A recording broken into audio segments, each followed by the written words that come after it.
안녕하세요. 시그널룸입니다.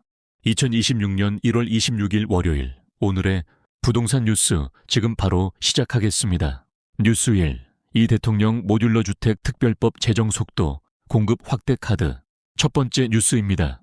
이재명 정부가 주택 공급 속도를 높이기 위해 모듈러 주택 특별법 제정을 본격화합니다. 모듈러 주택은 공장에서 주요 구조물을 제작해 현장에서 조립하는 방식입니다. 기존 현장 시공보다 공사 기간을 30% 단축할 수 있습니다. 정부는 이를 주택 공급 확대의 핵심 수단으로 보고 있습니다. 국토부는 올해부터 2030년까지 공공 모듈러 주택 1만 5천 가구를 발주합니다. 연간 3천 가구 규모입니다.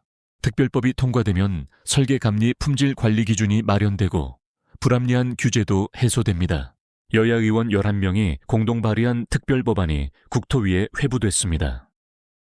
정치적 갈등 없이 처리될 가능성이 크다는 전망입니다. 이르면 올해 안에 법이 시행될 수 있습니다. 모듈러 주택의 장점은 속도와 안전입니다. 현장 인력 투입이 줄어 안전사고 위험이 낮습니다. 균일한 고품질 확보도 가능합니다.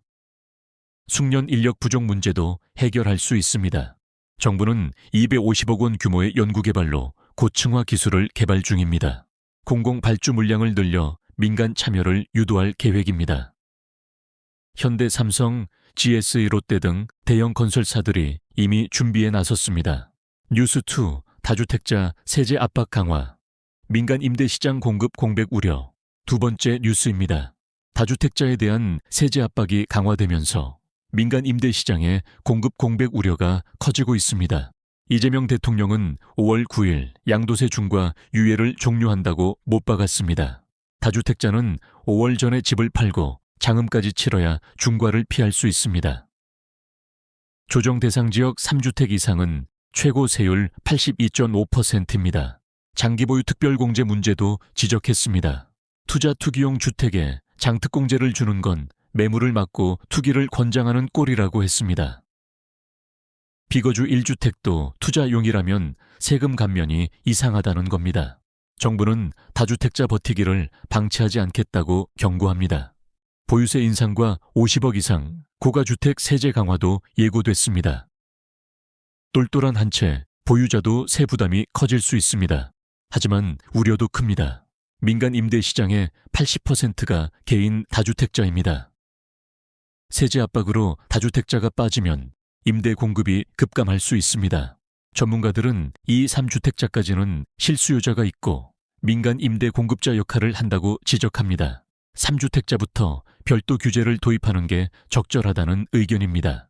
뉴스 3. 강남 급매물 7억 싸게 팔아요. 양도세 중과 앞두고 패닉. 세 번째 뉴스입니다. 양도세 중과를 앞두고 강남에서 7억 원 싸게 파는 급매물이 나왔습니다.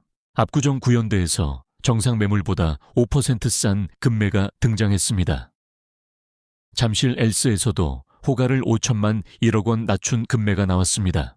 고령층이 지금 양도세를 낼 바에야 팔겠다는 겁니다. 매물이 늘면 가격이 더 빠질 수 있다는 전망입니다. 이 대통령은 5월 9일 계약분까지 유예를 논의하겠다고 했습니다. 시간적 여유를 더 주겠다는 겁니다. 하지만 버티기는 용납하지 않겠다고 못 박았습니다. 매수 대기자들은 관망세로 돌아섰습니다. 집값이 떨어질 것 같으니 기다리자는 겁니다. 단기적으로 거래 절벽과 가격 조정이 동시에 올 수 있습니다. 전문가들은 3월 말까지 매물이 늘어날 가능성이 있다고 봅니다. 이미 10월 15일 대책 전후로 정리한 다주택자가 많아 증여나 버티기로 갈 수도 있습니다.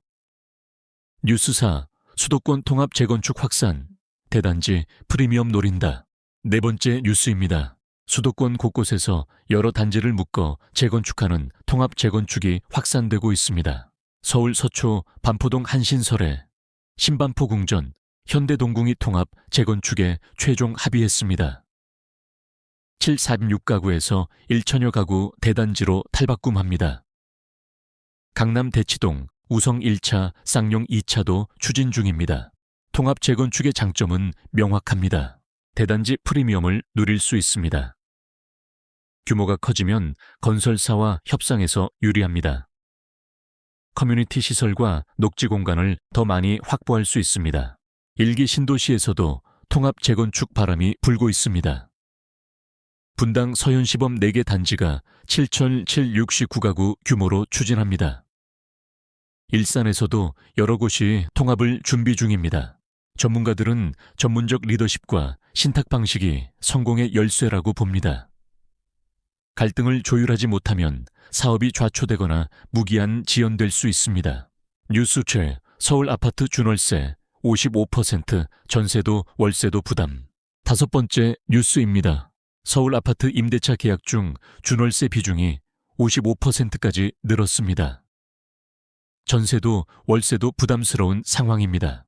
어느 매체의 분석 결과 준월세 비중이 2022년 51%에서 매년 증가해 2025년 55%를 기록했습니다. 반면 준전세는 42%에서 40%로 감소했습니다. 준월세 평균 보증금은 약 1억 3천만 원으로 1억 원을 넘었습니다. 월세도 149만 원까지 올랐습니다. 초기 자금과 매달 지출을 동시에 감당해야 합니다. 전세 가격이 계속 오르고 있기 때문입니다. 2025년 평균 전세가는 6억 7천만 원입니다. 신규 입주 물량 감소로 전세 선택지가 줄었습니다. 전세대출 규제 강화도 영향을 미쳤습니다. 대출로 전세 자금을 조달하기 어려워졌습니다. 순수 월세로 가기엔 부담이 커서 준월세를 선택합니다. 임대인도 준월세를 선호합니다. 전월세 전환율 47%는 예금금리 3%보다 높습니다. 보유세 부담 확대 가능성도 고려합니다. 전문가들은 서울 입주 물량 감소가 예고된 만큼 준월세 확대가 당분간 이어질 것으로 봅니다. 마무리, 오늘의 핵심 뉴스 정리해드렸습니다. 내일도 중요한 뉴스로 찾아뵙겠습니다. 좋아요와 구독은 제작에 큰 힘이 됩니다. 감사합니다.